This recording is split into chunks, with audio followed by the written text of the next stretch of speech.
Let's try that together.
Let's try Ozi, Vizimrat Ya, Vayahi, Li Lishua, from the Psalms, a very beautiful sentiment. God is my strength and song and will be yet my deliverance. Ozi, Vizimrat Ya, Vayahi, Lishua, Ozi. Zimratia, Vayahili, Lishua. Now we're a little higher. Oh, Zimratia, Vayahili, Lishua. Oh, Zimratia.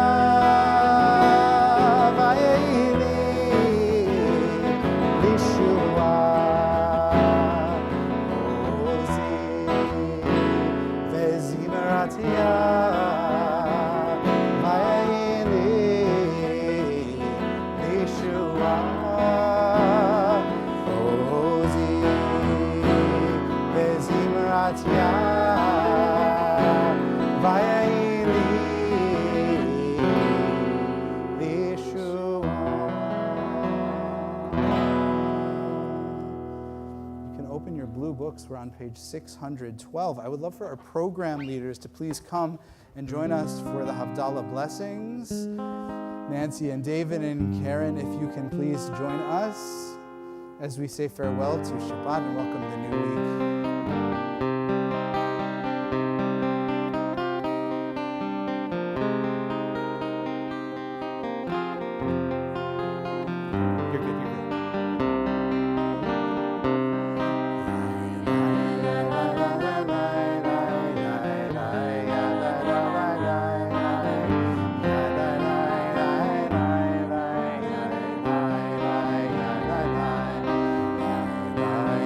La la la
בששת ימי המעשה.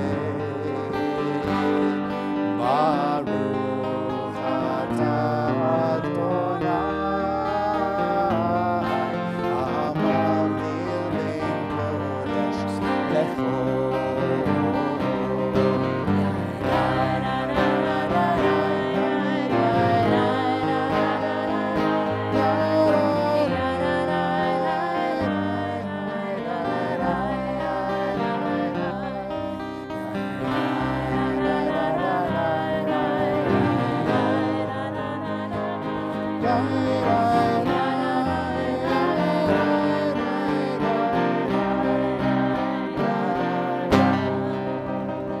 המבדיל בין קודש לחול, חטאותינו ימחול.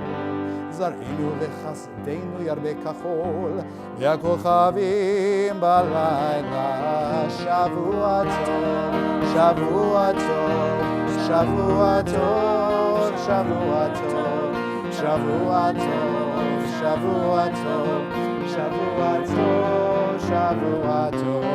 A good week, a week of peace, may gladness reign and joy increase. A good week, a week of peace, may gladness reign and joy increase. Eliyahu Ani, Eliyahu Hatishbi, Eliyahu, Eliyahu, Eliyahu Hagiladi. Bimhera beyamenu, Yavo Eneinu, Mashiach ben David, Mashiach ben David, Eliyahu Rabbi, Eliyahu Hatishbi, Eliyahu, Eliyahu, Eliyahu Hagiladi. And because this topic needs a little hope and happiness and a future to look forward to, this is from camp. The twisted candle brightens our hearts as together we watch the Sabbath depart. We smell the spices and taste the wine as the stars in the sky begin to shine. Sing it if you know it. Shavua Tov. Shavua Tov. May you have a good week. May you find the happiness you seek. Shavua Tov. May your week be fine. May it be as sweet as the Sabbath wine. We say goodbye to a special friend as another Shabbat has come to an end. Shavua Tov are the words we speak as we say, may you have a happy week. Shavua Tov, may you have a good week. May you find the happiness you seek. Shavua Tov, may your week be fine. May it be as sweet as the Sabbath wine. Shavua Tov. Shavua Tov, everybody. Shavua Tov. Well, we're gathered here tonight in a very, very special way for a special presentation.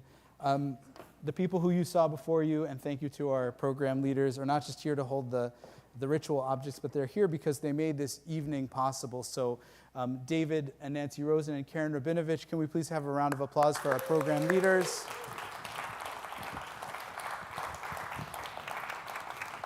With special appreciation to the many of you who also made tonight possible, whether as greeters, organizers, feeders, presenters, technology experts, or all the many other ways that our community shows up. It's really appreciated. And one of those ways is through your financial contributions. Truly, we would not be able to do this without your generosity. And I want to express a special appreciation to all those of you who have given, and a special invitation to those of you who have not given yet, that no matter the level, your participation in our Scholar for Residence program is what makes Yardena's presence here possible. So I want to say thank you to that, and thank you for making it sustainable to have such high level and wonderful guest teachers here on the shoreline of Connecticut. We do not take it for granted, and we're very appreciative. And with that said, I'll pass it now to our program leader, David. Thank you, Rabbi.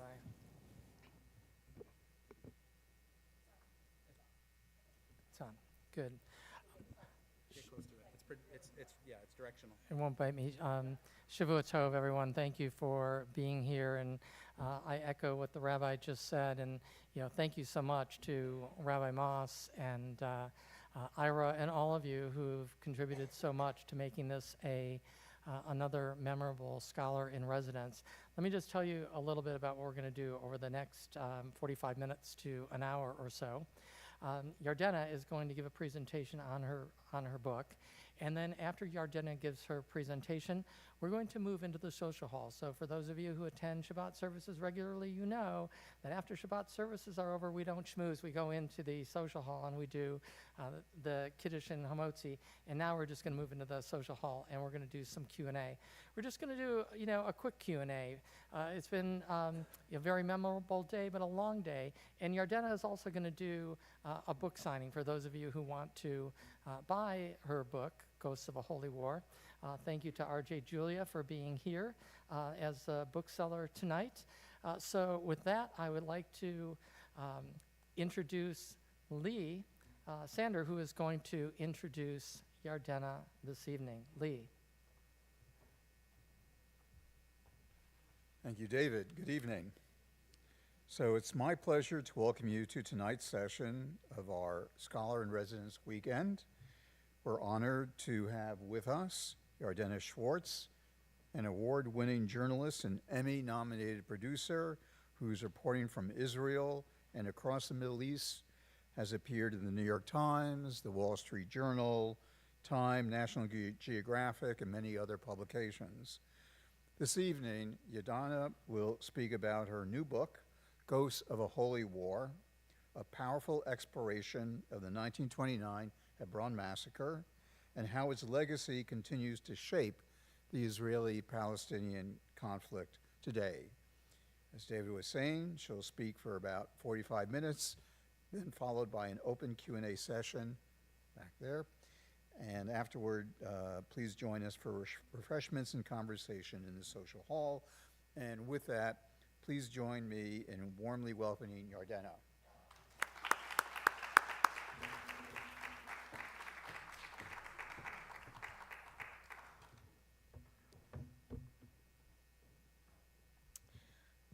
Thank you, Lee. Thank you, David, Karen, Nancy. Thank you to all of you who made this weekend possible and to all of you who came tonight. I think it's fitting that I'm speaking to you 4 days after a man who opposes the existence of a Jewish state was elected mayor of the city with the largest Jewish population outside of the Jewish state. I say it's fitting because much of what catapulted Zoran Mamdani to this point has been a campaign of delegitimization of Israel. The most terrifying part of Mamdani's rise, for me at least, is the amount of support he has received from within the Jewish community. Our people are inherently intertwined with Israel. The very name of Judaism is derived from the land of Judea. Nearly all of our prayers and our holidays revolve around the land of Israel. Jews are indigenous to the land of Israel. So, when a third of New York City Jews are willing to vote for a man who openly opposes Israel's existence as a Jewish state, it's safe to say that American Jewry is facing an existential crisis. At the heart of that crisis is a lack of knowledge of our own history that has enabled so many people, so many of us, to believe the lies about Israel. This is why I'm so happy to be here with you tonight, because we cannot afford to be ignorant of our own history. The more you know about the roots of this conflict and how we arrived at this tragic moment in our history, the more empowered you will be not only to be immune to those lies, but more importantly, to counter them. So let's begin. And thank you, Karen, again. Ever since October 7th, people like Mamdani and his supporters have argued that there was context to Hamas's massacre. The atrocities committed against innocent men, women, and children didn't happen in a vacuum, they've told us. They were right, only their context was all wrong. This didn't begin in 1948, 1967, or with the blockade of Gaza after Hamas took over in 2007. The roots of October 7th go back a century. 2 decades before the State of Israel was born, the Jewish community of Hebron, in what was then the British Mandate of Palestine, suffered an attack that was hauntingly similar to October 7th. That attack was one of the worst pogroms ever perpetrated outside of Europe. It was both more deadly and more gruesome than the infamous Kishinev pogrom, which drove tens of thousands of Jews to flee Eastern Europe. The massacre of Jews in Hebron 1 century ago was a chilling preview of Hamas's attack. It was on a scale far smaller than October 7th, and yet it transformed the region into the one we know today.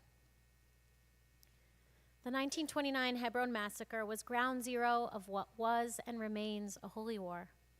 Its causes and its ongoing aftershocks hold all the context we need to combat the global campaign of disinformation we are up against. It was another Shabbat morning on August 24th, 1929, when 3,000 Muslim men armed with swords, axes, and daggers marched through the Jewish quarter of Hebron. That morning, rioters went from house to house, breaking into Jewish homes and stabbing, torturing, raping, and in some cases, castrating and burning their unarmed victims alive. The rioters did not distinguish between men, women, and children. Infants were slaughtered in their mothers' arms. Children watched as their parents were butchered by their neighbors. Women and teenage girls were raped. Elderly rabbis and yeshiva students were mutilated, and ancient synagogues looted and destroyed. Over the course of just a few hours that morning, 67 unarmed Jewish men, women, and children were murdered, and dozens more wounded. Many of the victims knew their assailants by name. Until that day, the rioters had been their friends, neighbors, coworkers, and landlords. Yet amid the horrors were heroes. At least 200 Jews were saved that day by their Muslim neighbors who risked their lives by hiding them inside their homes or stood guard outside of theirs. One of those courageous Arab neighbors literally arrived on a white horse to save the Jewish family who was renting their home from him. He was stabbed in the process, but he and his Jewish tenants survived. Many other Jews who survived that day did so only because they were covered in the blood of those around them and were able to play dead. When the massacre ended, the 500 Jews who survived were evacuated from Hebron by the British authorities who ruled what was then Palestine and told never to return. The British had proved not only incapable of protecting their Jewish subjects, but unwilling to do so, out of fear of provoking more Arab violence. The massacre in Hebron didn't just decimate one of the world's most ancient Jewish communities. It also ended centuries of peaceful coexistence in the city of Abraham, burial place of the patriarchs and matriarchs of the Jewish people. The vast majority of the Jews living in Hebron in 1929 were natives of the land. Most of them spoke Arabic. Jews had lived in Hebron since the days of Abraham. Their pious lives were centered around the tomb of the patriarchs and matriarchs. And for centuries, Muslims and Jews had lived harmoniously together in Hebron. This is when that harmony ended and the reality we know today began. I began my research into the Hebron massacre back in 2019, when I was introduced to a family in Memphis, Tennessee, with an epic story to tell. In 2009, Susie Lazaroff, a 70-year-old Jewish grandmother, discovered a box of letters in her attic. Those hundreds of pages of letters were written by her late uncle, David Schoenberg, in the late 1920s. Susie had never met her Uncle David because he was killed in the Hebron massacre. David Shainberg was 22 years old when he sailed to British Mandate Palestine in 1928 to study at what was then the most prestigious yeshiva in the Holy Land. While studying at the Hebron Yeshiva, he wrote long poetic letters to his family in Memphis every week. His letters described Hebron's biblical beauty and serenity and the remarkable relations between the city's Jewish minority and its Arab majority. David wrote of weddings and holidays when rabbis and Muslim leaders danced side by side, and he wrote of Hebron's Hadassah Clinic, where needy Arabs and Jews alike received free treatment. Until she discovered that box of letters in her attic, Susie Lazaroff knew little about Hebron or the massacre that took her uncle's life. Growing up in Memphis, that tragic day was rarely, if ever, discussed. It was too painful a memory for David's parents, who had opposed their son's move to Hebron. In 1928, young men did not leave their family and move across the world to study Torah. In 1928, Zionism had not yet been embraced by the American Jewish community or the native Jews of Palestine. That began to change after the massacre of 1929. Before I read David's letters, I too knew little about Hebron or the massacre of 1929. When I was introduced to David's family in Memphis, I was a freelance journalist based in Tel Aviv, and I had been to Hebron only once. That brief visit was so disturbing that I never returned until I started researching this book. In the spring of 2011, I was a student at Columbia Journalism School on a one-day tour of Hebron with Breaking the Silence, an organization founded by Israeli soldiers who had served in Hebron. They wanted Israelis to know what was being done in the name of security. Nightly raids into randomly chosen Palestinian homes, beatings of those who resisted, stifling restrictions of movement on the streets where they lived, and more. Walking the empty streets of Hebron that day, past shuttered Arab shops, barbed wire, Israeli soldiers and checkpoints, I gazed up at what I thought was an abandoned home and glimpsed a pair of tiny hands gripping the iron bars of her window. I locked eyes with a young Palestinian girl who peered down at me like a caged bird. And it struck me in that moment that as a graduate student living in New York, I had more freedom on this little girl's street than she did. That day, a city that should be a monument to Judaism's ancient past became for me a tragic microcosm of the conflict itself. Like David, I too was a young American Jew who returned to our ancient homeland. David came as a scholar of ancient text, seeking a more spiritual connection with God and the Jewish people. David was a religious Jew who was deeply skeptical of the secular Zionist movement. I came as a journalist and as a secular Zionist who was deeply disturbed by the direction Jewish extremists were steering the Jewish state. After moving to Tel Aviv in 2013, I stayed far away from Hebron.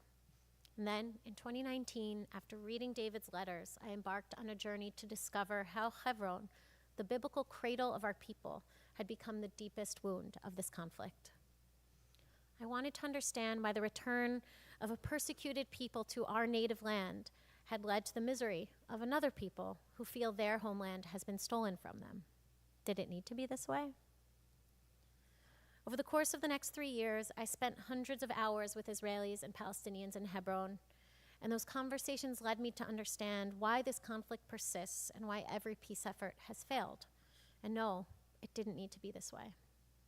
In 1929, there was no occupation by Israel, no Israeli soldiers, no state of Israel, no oppression of Palestinians. Jews were a weak minority in British Mandate Palestine, 20% of a population of less than 1 million people. When the British conquered Palestine from the Ottoman Empire at the end of World War I, they ended centuries of Ottoman restrictions on Jewish life and strict quotas on Jewish immigration. The Balfour Declaration enabled tens of thousands of Jews to flee the pogroms of Europe and build new lives in their homeland, joining the Jewish natives of Palestine whose families had been there for centuries. The British Mandate promised that in building a Jewish home in Palestine, not a Jewish state, the rights of the Arab community would be protected. Yet for nearly 1,000 years of Muslim rule beforehand, Jews had been second-class citizens. Many Muslims opposed the prospect of Jews becoming equal. Chief among them was the British-appointed Grand Mufti of Jerusalem, Haj Amin al-Husseini. The Muslim equivalent of the chief rabbi of Palestine, the Grand Mufti was the leader of Palestinian Muslims under British rule.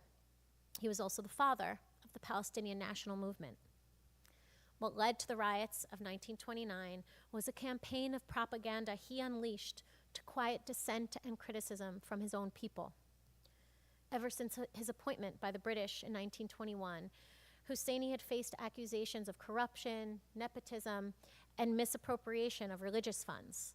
He was not a popular leader. Then, in 1928, Husseini discovered the power of the world's oldest scapegoat. He turned his people's attention away from his own corruption by creating a far more menacing threat. How did he do it? He convinced his people that the Jews of Palestine were plotting to conquer Al-Aqsa Mosque. The third holiest site in Islam, Al-Aqsa sits atop the ruins of the ancient Jewish temples in Jerusalem, the site known to us as the Temple Mount. To rally the Muslims of Palestine behind him and to propel his own standing in the wider Muslim world, the Grand Mufti waged a campaign of fear and disinformation. Using language that was very similar to the anti-immigrant rhetoric we hear from many politicians today, Husseini fostered Muslim suspicion of the country's Jewish minority and opposition to rising Jewish immigration from Europe, where pogroms were raging. In Arabic, the riots of 1929 are known as the Al-Burak Rebellion. Al-Burak is the Arabic name for the Western Wall. According to the Grand Mufti, Jews who were demanding British protection to pray in peace at the Western Wall were actually seeking to destroy Al-Aqsa. The Western Wall, the Grand Mufti insisted, was simply the Jews' first step in conquering Al-Aqsa to rebuild their ancient temple. Between 1928 and 1929, Husseini worked to limit Jewish access to the Western Wall, increasing tensions at the holy site. On Tisha B'Av, in August of 1929, 10,000 Jews gathered at the wall to pray on the holiest day on the Jewish calendar. The following day, hundreds marched to the wall to protest the British failure to protect Jewish worshippers from increasing Muslim attacks. Those attacks were a direct result of the Mufti's campaign of incitement. Although their march was politically provocative, it was entirely peaceful. Yet Arab leaders and the Arabic press claimed otherwise.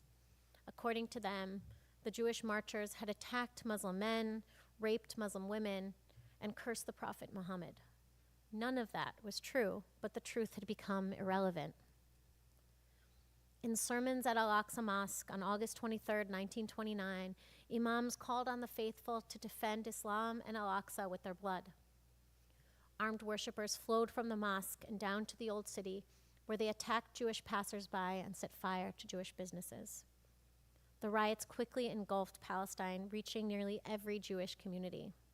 Within days, 133 Jews were killed and more than 400 others wounded. Those numbers might seem small to us now, but considering how tiny the population was at that time, they were significant. And the Jews of Hebron, a haven of coexistence, paid the heaviest price, suffering more casualties and more brutality than any other Jewish community in Palestine. Refusing to believe the warnings ahead of time, Jewish leaders of Hebron had rejected repeated offers of protection from the Haganah, the underground Jewish defense force that would later become the nucleus of the IDF. When members of the Haganah visited Hebron a day before the riots erupted, they were swiftly told to leave. Our Arab neighbors are our friends, the Jewish leaders of Hebron insisted. They did not believe or want to believe that their neighbors would turn on them. After all, the Jews of Hebron in 1929 were not Zionists building the foundations of a Jewish state. They were pious Jews living a quiet existence centered around the Torah. That the massacre did happen there and that it did happen to them was a turning point for Zionism and the conflict itself. In 1929, Zionism was not a mainstream Jewish value. Many traditional Jews, including David Schoenberg himself, disdained the young movement as a secular contamination of Judaism. They believed that the return of the Jewish masses to Zion could only be achieved through the will of God and the arrival of the Messiah. Many secular American Jews also rejected Zionism, fearing it could threaten their fragile place in American society. Sound familiar? That opposition to Zionism was challenged by the Hebron massacre, which epitomized the tragedy of the stateless, powerless Jew. Tens of thousands of Jews had just returned to their homeland to escape the pogroms of Europe. The pogrom that followed them to the city of their forefathers and mothers was both devastating and galvanizing. The absolute failure of British forces to protect them in 1929 led the Jews of Palestine to unite around Zionism. After the massacre, many of those who had until then opposed it now agreed that Jews could only be safe in their own country under the protection of their own army. No foreign power was going to protect them. After the massacre, the British sent a royal commission to Palestine to determine the causes of the riots, which were clear to anyone living there. In 1930, that commission conveniently pardoned the Grand Mufti, allowing him to maintain the powerful position the British had appointed him to. Instead, they blamed the riots on the peaceful Jewish demonstration at the Western Wall. Muslim fears of Jewish immigration were legitimate, the British concluded. And so 1 year after the massacre, the British issued new policies vastly limiting Jewish immigration and land purchases. Notice I use the word purchases because none of this land was being stolen. It was being purchased from wealthy Arab landowners who were then doing the job of antagonizing the Palestinian Arab population against those Jewish land purchases. When the Mufti led a violent rebellion in 1936, the British responded by abandoning the Balfour Declaration and with it the promise of a Jewish home.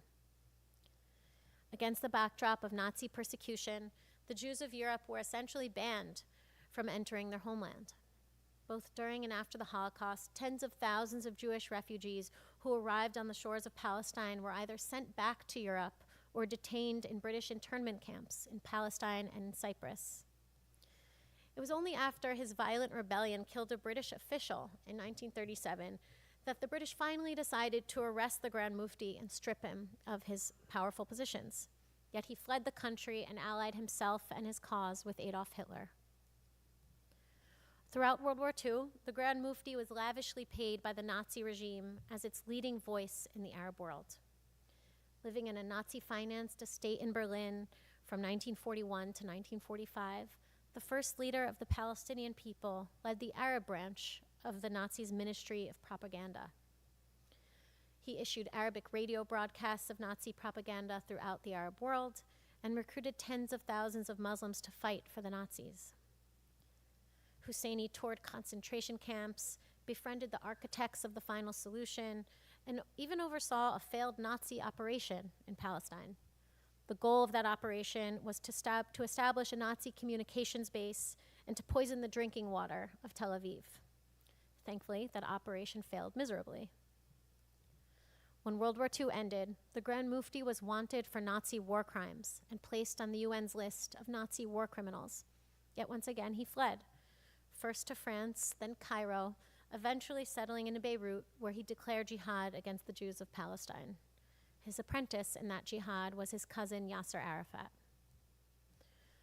The Grand Mufti was the first of many corrupt Palestinian leaders to realize the power of Al-Aqsa and disinformation. He set the formula for every Palestinian leader since. Hamas has perpetuated the same lies about Al-Aqsa and the supposed Jewish plot to destroy it. Hamas and other Palestinian groups have used this and other lies to galvanize support and distract from their own inability to lead their people out of perpetual poverty. There is a direct line between 1929 and our current tragic reality. The parallels between then and now are a testament to how little has changed over the course of a century of what remains a holy war. The forces that drove Arabs in Hebron to rape, torture, and murder their Jewish neighbors 1 century ago were nearly identical to the forces behind October 7th. It is no coincidence that Hamas named its attack on October 7th the Al-Aqsa Flood. Hamas is the direct heir of the Grand Mufti, and like Husseini, Hamas presents itself as the defenders of Al-Aqsa against the Jews. Much like the rioters of 1929 praised God as they slaughtered men, women, and children, so did Palestinians on October 7th in footage they themselves posted on social media. Just as the Jews who were killed in Hebron in 1929 were not Zionists, the Jews killed in southern Israel on October 7th were not settlers. Most of them were left-wing Israelis. Many of them had spent the previous 9 months protesting against Benjamin Netanyahu's far-right government.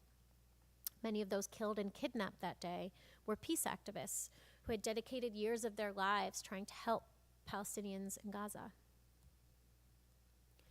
The euphoric celebrations in the West Bank and Gaza on October 7th, and the scenes of Palestinians crowding around tortured Israeli hostages in Gaza and cheering Hamas's attack will not be easily forgotten in Israel. The perpetrators of the massacre of 1929 were also hailed as heroes. In yet another echo of 1929, dozens of Muslim citizens of Israel risked their lives to rescue Jewish Israelis from Hamas's attack. Many of these courageous Muslims paid with their lives. Some were murdered by Hamas on October 7th, while others were kidnapped to Gaza. These Muslim heroes serve as an important reminder. This holy war is not between Islam and Judaism.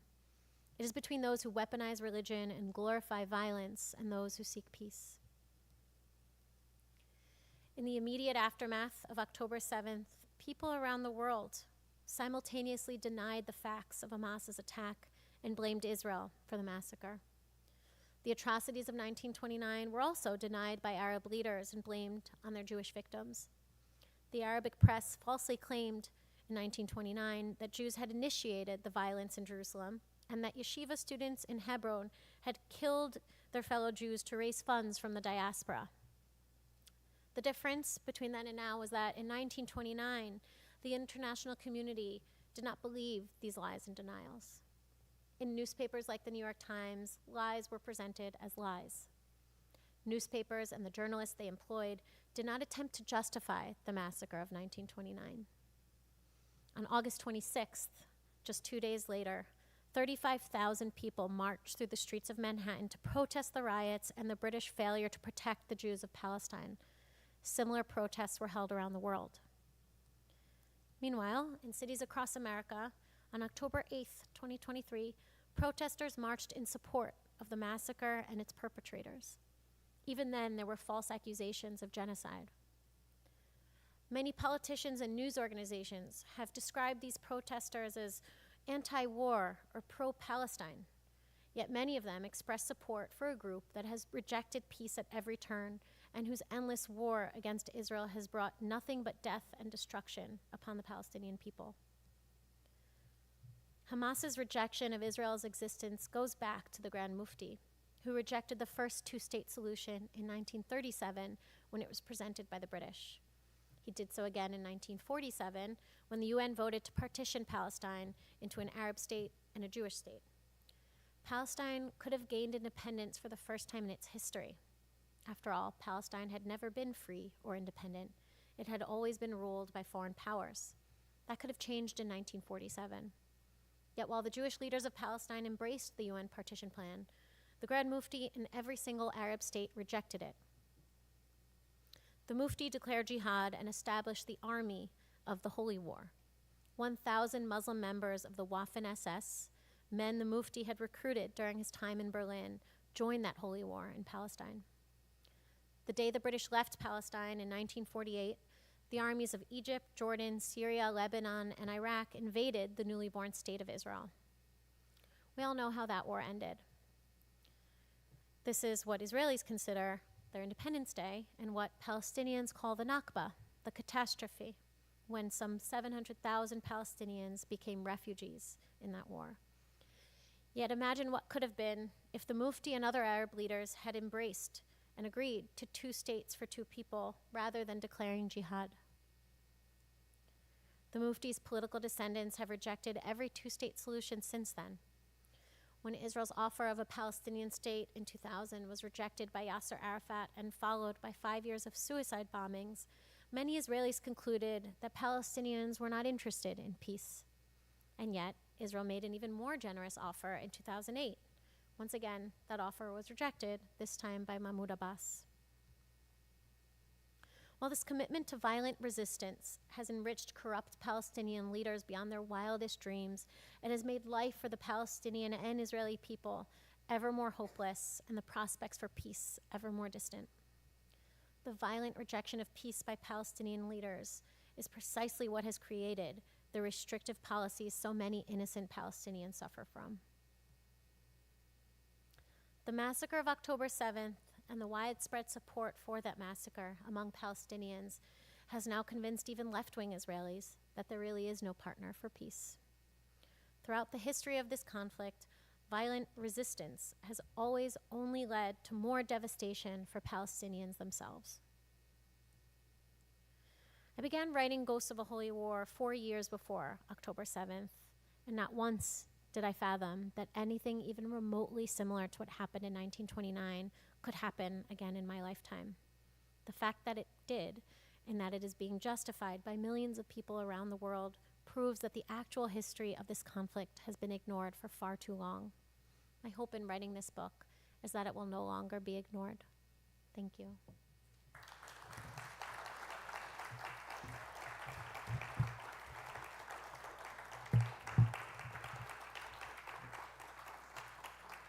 Great. Thank you, Yardena. And we are now going to go, David, to the social hall. Right. Pronto.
Testing.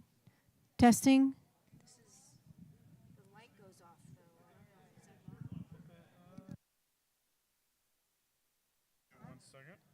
Two, two, check, check. Check, check. Aha. There we go. Thank you.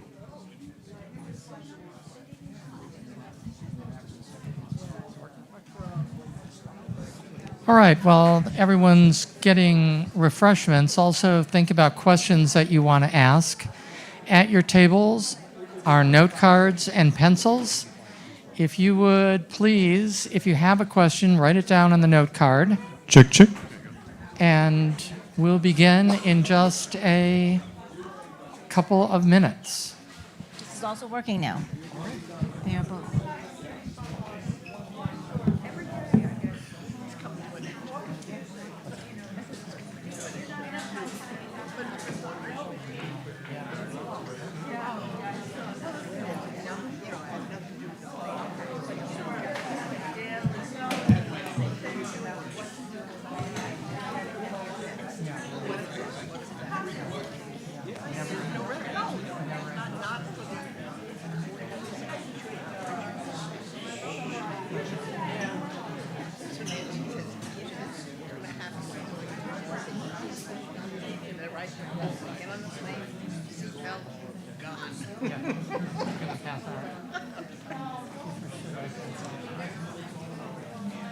But it's been wonderful.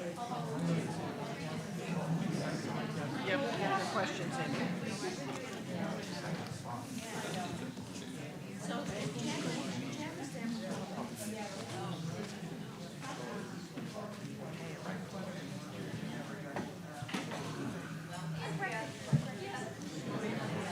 I hurt my back too recently. So, You guys are getting.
Okay, David, we have the thumbs up.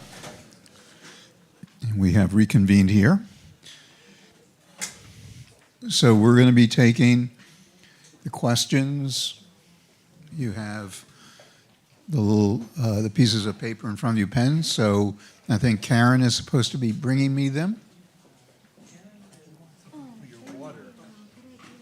By the way, Yardena, you saw the rabbi? Thank you so much. Yes. You did? So he has his book? Yeah. Okay, the rabbi has his book. Oh, we're sharing. Oh. So please write your questions. I will ask you one while we're trying to stimulate the group. That was a great presentation.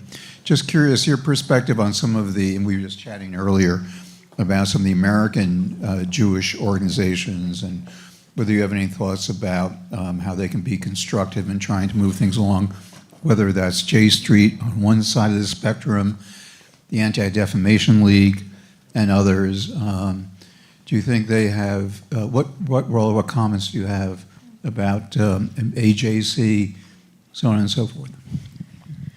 So, one thing that has been really disappointing for me over the last 2 years, and I can't believe we're still in this same situation more than 2 years later, is that the Jewish communal establishment still hasn't had the idea or the willpower to join forces and create some kind of unified response to this